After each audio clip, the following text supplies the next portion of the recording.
But the Peace 4 package has been reduced by €75 million to €150 million. It comes on the back of the first ever real terms cut in the overall EU budget.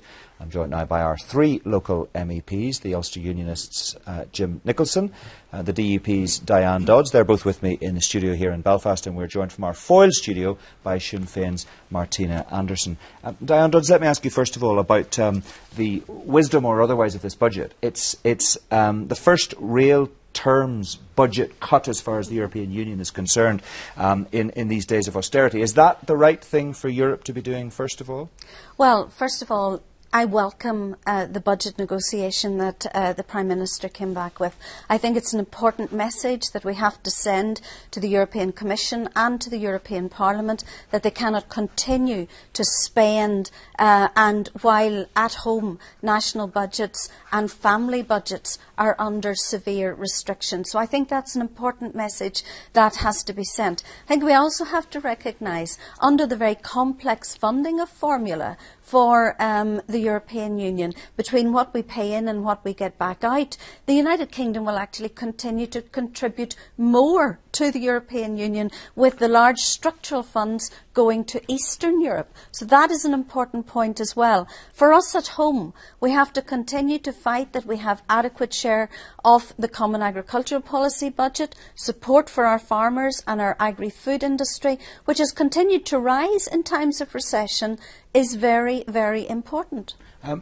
Jim Nicholson, what about the fact that Peace 4 has been secured? That's money for community groups and some of the projects that I mentioned there in the introduction. Yeah. That's secure, and there was a lot of talk that that might not be the case, albeit that it's reduced by €75 million.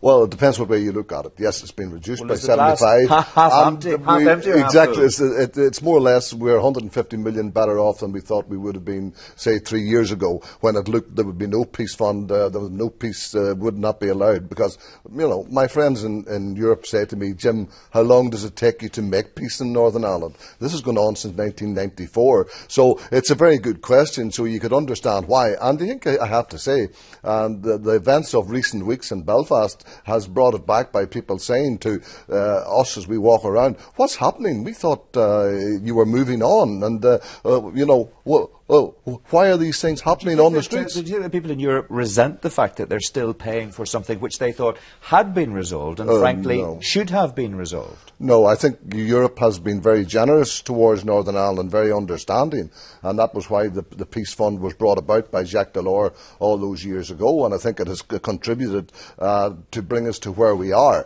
And I think we now have got to look at the challenge as to where we're going in the future, and there are still problems. We know that. Everybody in Northern Ireland knows that, but I think because Europe's eyes had moved towards the east, towards the new member states, when enlargement came in, they began to believe, oh, because you're not on the screens across BBC World or Sky News, you know, where atrocities that happen anywhere now are immediately beamed across the world.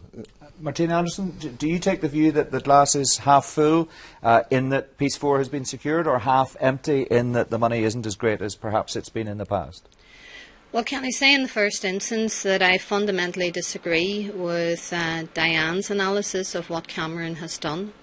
Because if it had been up to David Cameron, we wouldn't have had a Peace 4, because the First and Deputy First Minister and the ministers in the south of Ireland were the people who put the Peace 4 on the table. And we also need to take into account that what has happened last week is a bad deal for Ireland. Agriculture, rural development and fisheries is down €47.7 billion. Now that's going to have a knock-on effect, and all of those parties in Westminster who voted for a cut in the EU budget is going to have to address that now, between those people who are needing single farm payments, those people who are needing rural development fund, of which there are 500 million was the allocation that we got. We don't know what the impact of this £47.7 billion cut. But isn't that because we've got to live within our budgets? We've got to do it in Ireland, we've got to do it in the UK, we've got to do it in the EU as well, because whether we like it or not, austerity has kicked in, and we cannot simply keep spending money that we don't have. Well, let's face it, the contribution from the 27 member states equate to 60 cents per person per day. you'd pay more for a cup of tea. And the total contribution from all 27 that you spread out over a 7-year period, you know, when you look at the deficit in the USA, it's actually more for 1 year than what the 7-year budget is for the EU. So I think there's been a lot of scaremongering, and unfortunately what we're going to see is around agriculture, rural development, fisheries, peace, cohesion fund and social, the social fund as well, the structural funds has also been cut. Okay. £30 billion. Well, so with regards to peace, I think we need to look at what the First and Deputy First Minister were doing in Brussels last week, and that was showcasing the projects that benefited from peace.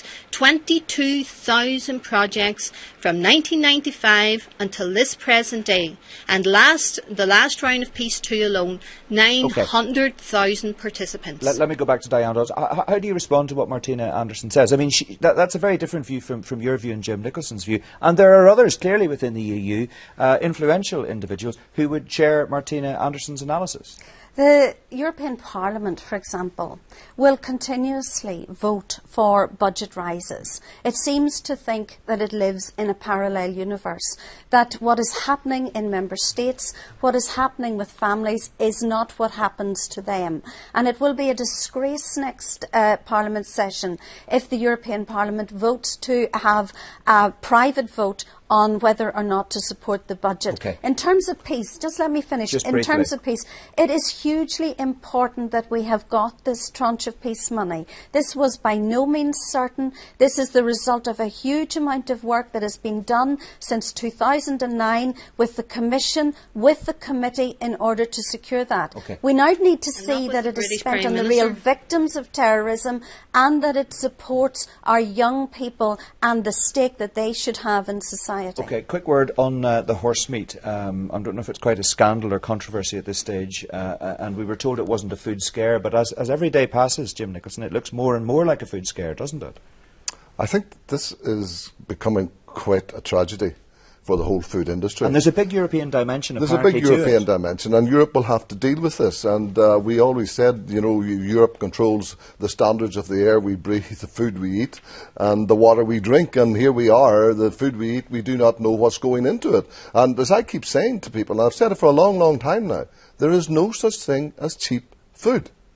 Food costs a lot to produce. And if people are cutting corners, now if this is criminals, if it is being driven down by, say, the retailers trying to advertising 4 burgers for £1, I'm sorry, you can't get real meat in that. Can I just get a sentence from Martina Anderson and Diane Dodds on this? How do we actually sort this problem out? How do we secure the good reputation that this part of the world has for its food? Martina Anderson, first of all. Well, whilst we're told that there's a breach in EU labelling laws, and that is something that needs to be pursued further, we're also told that horse meat is safe to consume. But that said, that is only if the horses themselves have not been, veterinary medicine has not been administrated into the horse. And I think there's that's a major issue, Mark. Okay. And I'm sorry, I need to stop you, Martina Anderson, because I want a quick final word from Diane Dodds. That Bute, the veterinary product, which is in a lot of horses, is seriously dangerous for human consumption.